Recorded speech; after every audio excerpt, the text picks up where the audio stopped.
Assalamualaikum warahmatullahi wabarakatuh. Saya Revi Salbita Prayono, NIM 05020221 Di sini saya akan menjelaskan konsep dasar tentang hukum perburuan dan mengapa hukum perburuan ini dibentuk.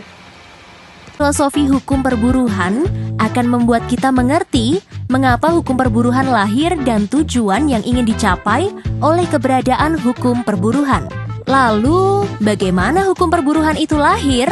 Banyak pendapat para sarjana. Namun, secara sederhana, hukum perburuhan lahir ketika revolusi industri di Eropa. Kaum buruh yang mempunyai tenaga sebagai modal utama berbanding terbalik dengan kaum pemodal yang memiliki uang sebagai modal mereka. Hal inilah yang mengakibatkan ketimpangan kuasa antara pemodal dengan kaum buruh. Ketimpangan kuasa ini mengakibatkan eksploitasi terhadap buruh mudah terjadi. Jam kerja yang tidak manusiawi, buruh bekerja di bawah kondisi yang membahayakan keselamatan. Jika menolak, akan dengan mudah dipecat atau diberhentikan.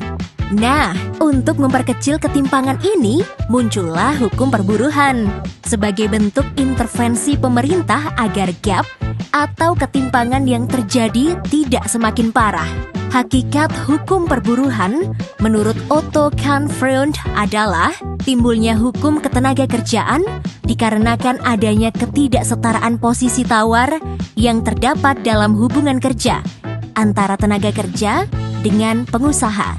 Dengan alasan itu pula, dapat dilihat bahwa tujuan utama hukum ketenagakerjaan adalah agar dapat meniadakan ketimpangan hubungan di antara keduanya yang timbul dalam hubungan kerja.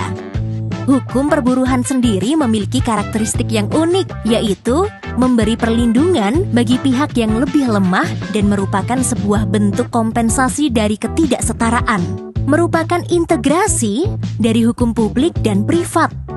Memiliki sistem khusus terkait penegakan hukumnya. Jadi video tersebut adalah penjelasan singkat mengenai konsep dasar hukum perburuan dan mengapa hukum perburuan tersebut dibentuk.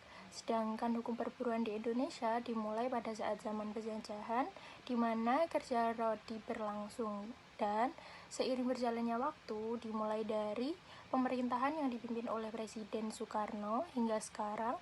Hukum perburuan atau hukum ketenagakerjaan ini mengalami perubahan mengikuti permasalahan-permasalahan di setiap pemerintahan sehingga dibenahi menjadi lebih adil dan juga lebih tertata. Terima kasih dari saya. Wassalamualaikum warahmatullahi wabarakatuh. Assalamualaikum warahmatullahi wabarakatuh.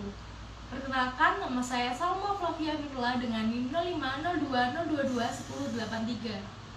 Pada kesempatan kali ini, saya akan menjelaskan mengenai definisi hukum ketenagakerjaan. Hukum ketenagakerjaan atau yang kita tahu juga menjadi hukum perburuhan ialah suatu hukum yang melingkupi atau melindungi suatu tenaga kerja dan tenaga kerja dan perusahaan. Di Indonesia sendiri, hukum ketenagakerjaan diatur dalam Undang-Undang Nomor 13 Tahun 2003. Pengertian dari ketenagakerjaan itu diatur dalam pasal 1 ayat 1 yang memberi definisi bahwa ketenagakerjaan ialah suatu hukum ketenagakerjaan ialah suatu hukum yang mengatur dari tenaga kerja itu sebelum masuk, selama masa kerja, dan sesudah masa kerja selesai.